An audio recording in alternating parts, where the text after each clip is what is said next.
Hello everyone. Welcome to Data Engineering Conference 2020. Today, my talk is on building a governed data lake using Snowflake Cloud Data Platform. My name is Louis Lee, and I'm a Senior Sales Engineer from Snowflake. It's great to be here today.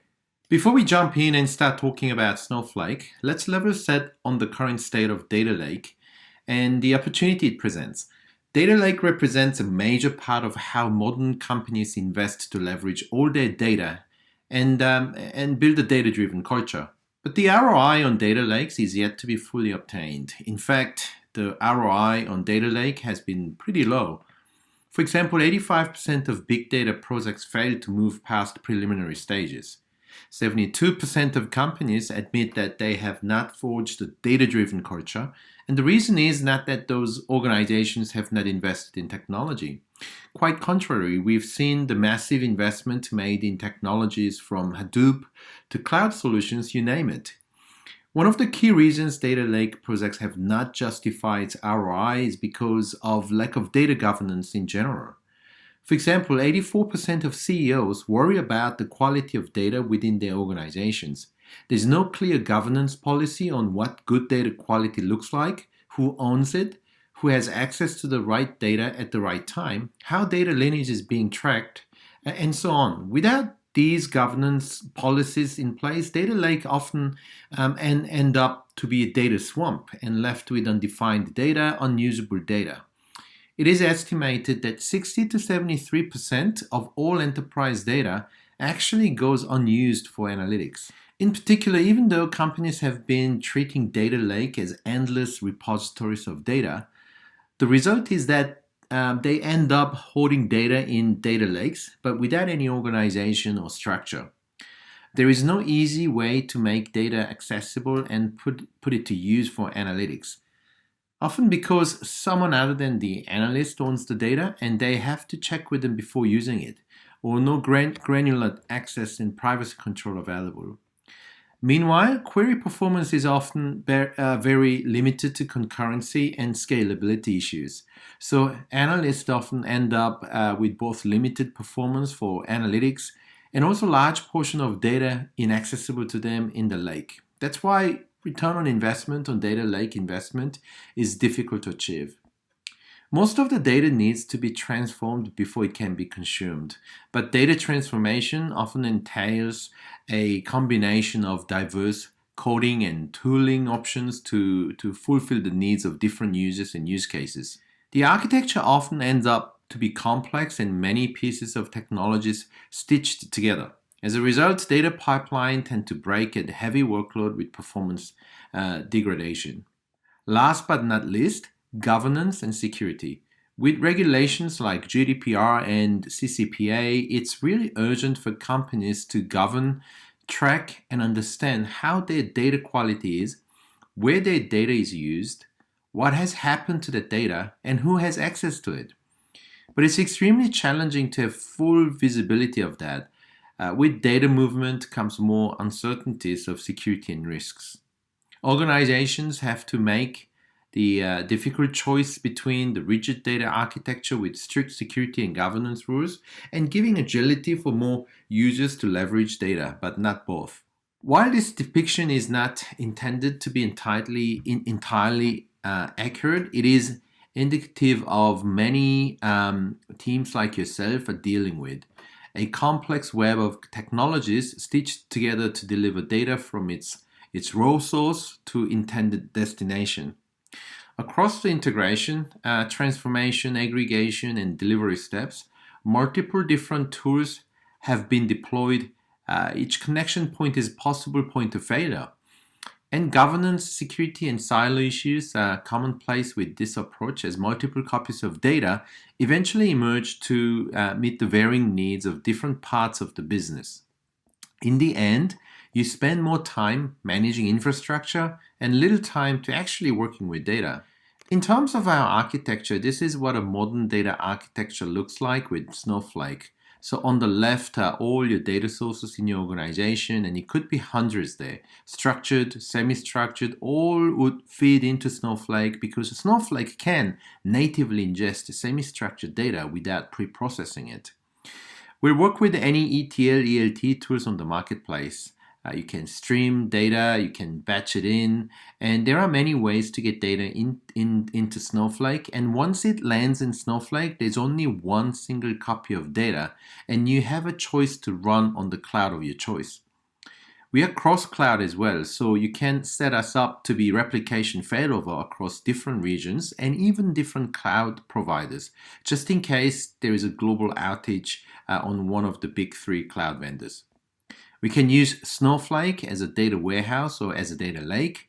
We can run data science workloads. We can simplify your data pipelines, and we can also securely share any data inside Snowflake. And you can build data applications on top of Snowflake. And then on the right, we will hook up to any BI tool of your choice like Tableau, Power BI, so your data consumers can run all the analytics and that they need on their data to make data-driven business decisions. So one platform, one copy of data accomplishes all the workloads listed there at the top. Our unique architecture, or special sauce, if you will, is in our multi-cluster shared data architecture, which leverages the underlying foundational technology of the cloud providers to offer basically unlimited compute and storage resources. And you can dedicate compute resources to each workload, so there is no resource contention whatsoever. Our compute layer, also known as virtual warehouse, can scale up and down instantly for performance. It can also scale out automatically as well for concurrency. You only pay for what you use by server second, and the platform takes care of query optimization, transaction controls, collecting statistics, and all those mundane tasks that a DBA would normally do with databases. Snowflake just works with near zero maintenance, and that's why a lot of our customers love about Snowflake. So let's be specific about this. Here is how Snowflake can help. Snowflake helps you to achieve the full potential of your organization's data by making it accessible by all users with governance. Analysts can query data directly over your data lake with unlimited elastic scalability and no resource contention or concurrency issues. We can also help you to run reliable and performant data pipeline that meet your business needs. We can help you streamline your data architecture with less data movement by using Snowflake for data transformations. Processing workloads can run in isolation with right-sized resources for improved performance and pipeline reliability. Each workload can get its own dedicated virtual warehouse and resources with no resource contention among multiple workloads running at the same time, without manually configuring and instantly scale up or down as needed, driving better pipeline performance and lower cost. Snowflake also greatly streamline your data architecture to boost up data engineering efficiency and productivity. Because we are a SQL engine, you have the choice of performance with simplicity, and you don't have to learn a new coding language to work with your data lake. And we are making this even better by adding greater extensibility into your Snowflake pipelines, such as external functions and Java functions. On top of that, we enable a secure and governed data lake no matter where your data actually is. With fine-grained access control on roles and security like dynamic data masking, your team can work with data in a more secure and governed way. Our data exchange capabilities also allow you to share data easily with governed access and encourage consumption by internal or external users, improving collaboration across the board no matter where data is. We can be a full data lake, or we can also complement existing data lake.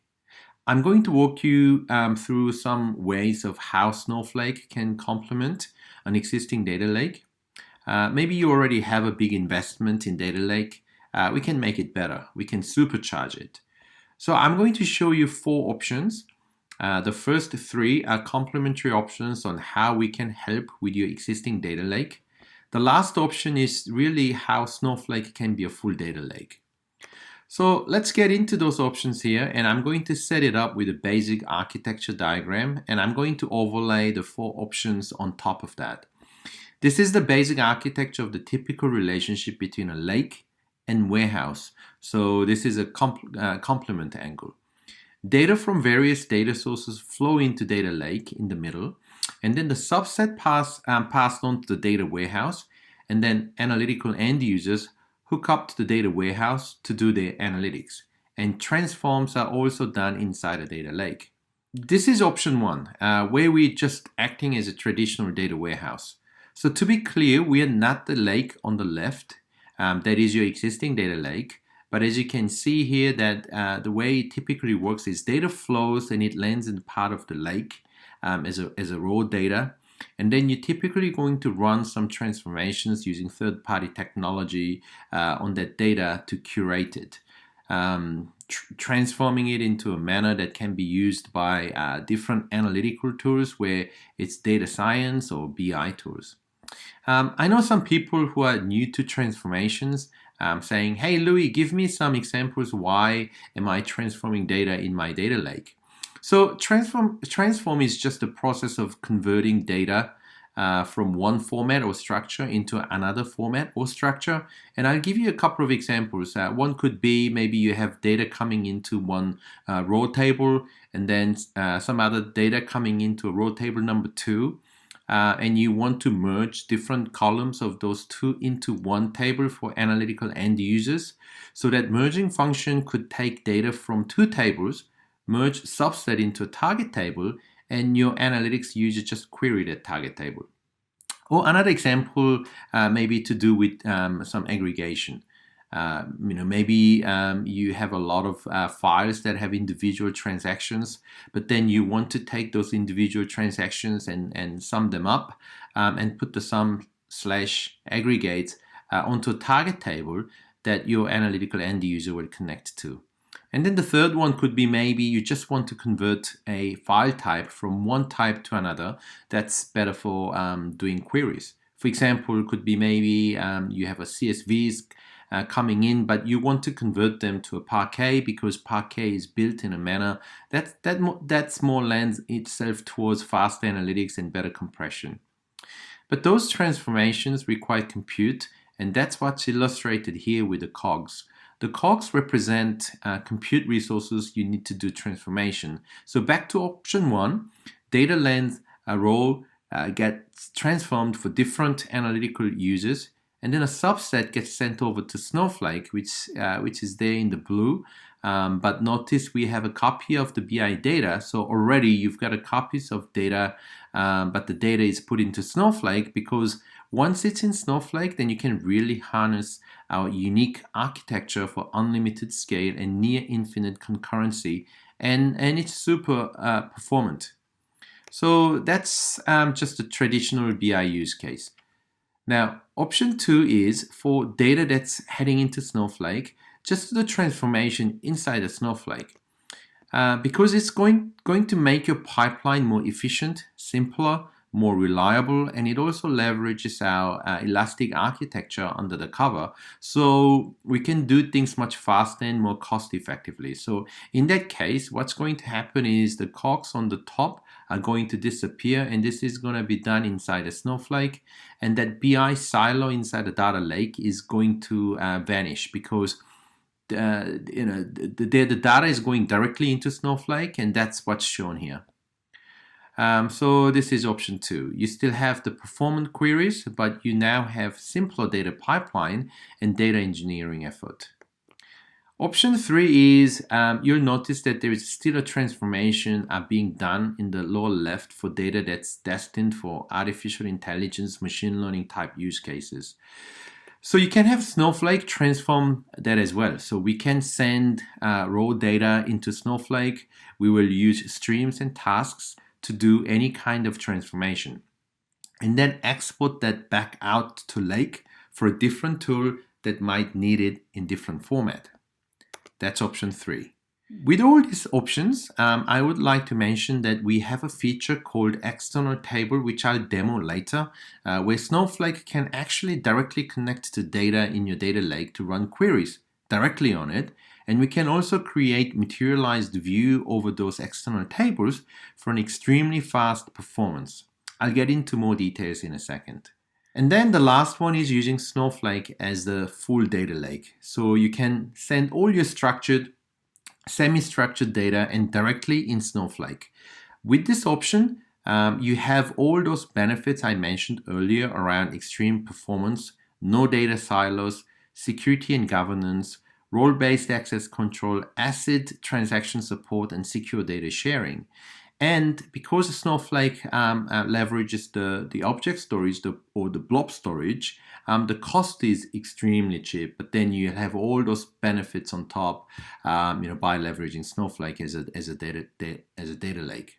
We have features that can help with these different options. So one of them is the external table, as I mentioned, where it lets you directly query data inside of your existing data lake. So inside of Snowflake, you can point us at your raw data and run queries on it.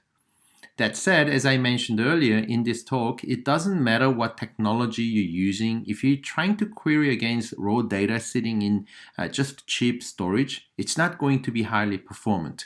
So what we recommend is with these external tables, we have an option called materialized view over the external table, where data will be ingested up from data lake. So it still remains on the data lake, but a copy is sent up into a table that resides inside of Snowflake. And by doing that, now your queries are going to be extremely performant because it's inside Snowflake and you can leverage that unique architecture and query optimization that Snowflake offers.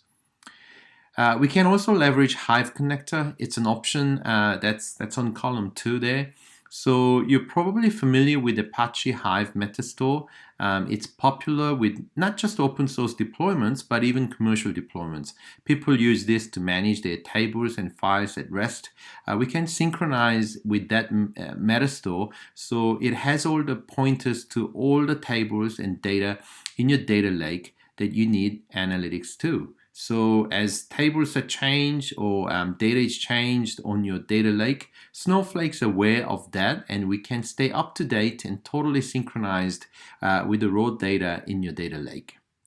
Streams and tasks enables continuous load and transforms workflows. Streams basically record changes made to a table in a CDC, continuous data capture type format. So it's essentially looking at tables that you select, and it's kind of putting in virtual bookmarks and looking at net new data entering those tables. And at certain points, what you can do then is initiate a task on that stream. The task can execute SQL or stored procedures, which typically is some sort of transformation in nature. Number 4, you have lots of connectors to help you get data into and out of Snowflake. And just the two I'm highlighting here is one, the Apache Spark connector. It enables Spark to read data from and write data to Snowflake. Kafka is popular for streaming, and our connector enables Kafka topics to be streamed into Snowflake in a near real-time manner. And the last one is Snowpipe, which is a serverless Snowflake built utility for continuous ingestion of data. What it does is it automatically and continuously ingests data from cloud storage into Snowflake tables. So as data hits the S3 or Azure Blob Storage, it can ingest in near real time directly into Snowflake tables so that it can help out a lot, especially if you need to analyze fresh current data. Those are just a couple of features that can help with your data lake. Now I'm going to show you a quick demo of Snowflake where I'll be using the external table features to query Parquet files sitting in S3 bucket, and also show you how quickly and easily I can create materialized view of external table to supercharge query performance to complement your data lake. All right, so this is Snowflake Web UI, and I'll be running a couple of SQL commands to show you how I can actually read the Parquet files that's sitting in the S3 bucket. All right, so let's have a look at how Parquet files are organized in the S3 bucket. So as you can see on the trips folder, those files are partitioned based on year. And if you click on the year, it should be by month, and inside a month, they are a snappy compressed Parquet files. And I have about 1 billion record of data in these Parquet files. All right, so let's go back to the Snowflake Web UI and let's run some SQL command. So first, I'm going to create the external staging. So this is basically a pointer to the S3 bucket that I was actually showing you before. And the list command will list all the files sitting inside the external bucket. So in this case, these are the identical files that I show you in my previous tab. All those Parquet files sitting on the S3 bucket. Now I'm going to use a demo schema to create some of these external tables. And if we look at the actual content of those Parquet files, you can see that these are all the semi-structured Parquet files. And as I mentioned before, Snowflake can ingest semi-structured data natively without pre-processing it. So typically, in order for a database to run query on semi-structured data, you would have to pre-process those data files. But in Snowflake, it is a schema on read. So we actually understand the structure, and then using a standard SQL syntax, you can query and join with any data within Snowflake. This is one of the key capability of Snowflake, and why a lot of data engineers actually love working with Snowflake. Next, I'm going to create an external table. So this is basically defining the actual structure of the external table.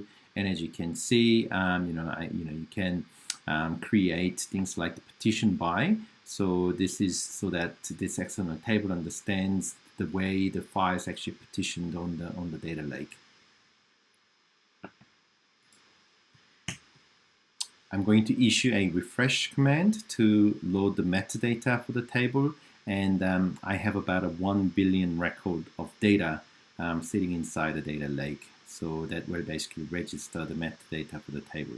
So that's all done, and let's have a look at the table. So from now on, I can just simply query just like it's a table inside the Snowflake, so inside a database. Okay, there you go. All right.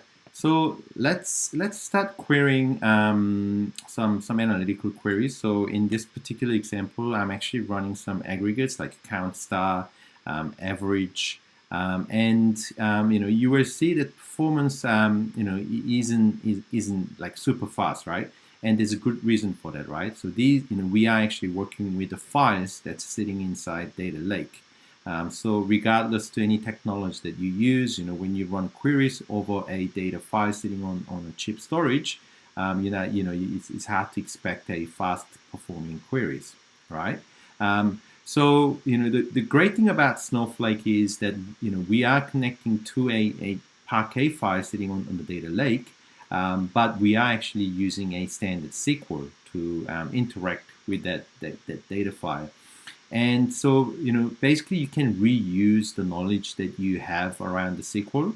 SQL is the most popular query language where you don't have to learn a new coding language or anything like that to work with the data lake. So simply just continue to use your SQL, but still you're working with the data lake files sitting inside the data lake. All right, so it took about 1 minute and 8 seconds to actually query that data. So there was a lot of blob I/O that actually happened in that query. Now, if we actually specify a date range, because the data files are partitioned based on year and months, this query should return results much faster because Snowflake understands the actual structure of the folder structure in the data lake. So we really only read files that matches the data range. So there you go, about 20 seconds to do that. These external tables are full-featured tables, so you can use things like CTE to join with the other data within Snowflake. And again, this is one of the key benefits of running Snowflake on data lake. Because you're using all the usual functions that you're familiar with the SQL. It's something that you're comfortable with, right? So using a standard SQL command and the syntax, you're actually working with a data files sitting on the data lake. So again, this is one of the key thing about Snowflake. working with a file in the data lake. All right. So we can also make this external table run much faster by creating a materialized view. And the way it works is, the data files is still stored in the data lake, but what we're doing is we're creating a materialized view, but in this case, we're actually aggregating some levels. So we're not bringing in the billion record. Query that materialized view at much faster performance. So now that materialized view has been built, it should be a lot faster. And let's see if we can actually run this query and have a look at the difference. So now the aggregated materialized view is about 7.6 million records versus about a billion record on the external table. So the exact same query that we ran previously, let's see how much faster now. So there you go. It is actually a sub-second performance versus what we ran before, which was 22 seconds, which is the exact same query here. So materialized over external table will give you, will supercharge your query performance. And combining some of these features within Snowflake, you will actually have an extremely performant query engine over your data lake. And now that once job's done, you can simply just suspend your virtual warehouse, which means you're not actually paying for any compute. So you have that flexibility of switching on and off at any time, and also scaling up and down, using elasticity of the cloud offering. All right, so let me go back to the presentation and finish that off. So really, just to recap, Snowflake is a true multi-cloud data platform that supports many different data workloads, including data lake. Snowflake can provide robust security and governance to all data, and we are a true data platform as a service offering, meaning all those smarts are provided by the platform where you don't have to worry about managing it. Snowflake is born in the cloud, built for the cloud. So we provide unlimited storage and compute resources, and you only pay for what you use, the way it should be in a modern cloud environment. Learn more at snowflake.com. There's a resources section there, where you can read the latest Snowflake Data Lake related materials. There are links to Snowflake webinars if you want to deep dive into any of the topics around those different types of workloads that Snowflake help to solve. And there are also free instructor-led training, by our virtual hands-on labs. And we provide a free trial for 30 days with $400 credits. So feel free to sign up and then have a go with a Snowflake, and I'm sure you'll love it. So I'll hang around for question and answers and Q&A sessions. So feel free to throw me some tough questions. All right, thank you.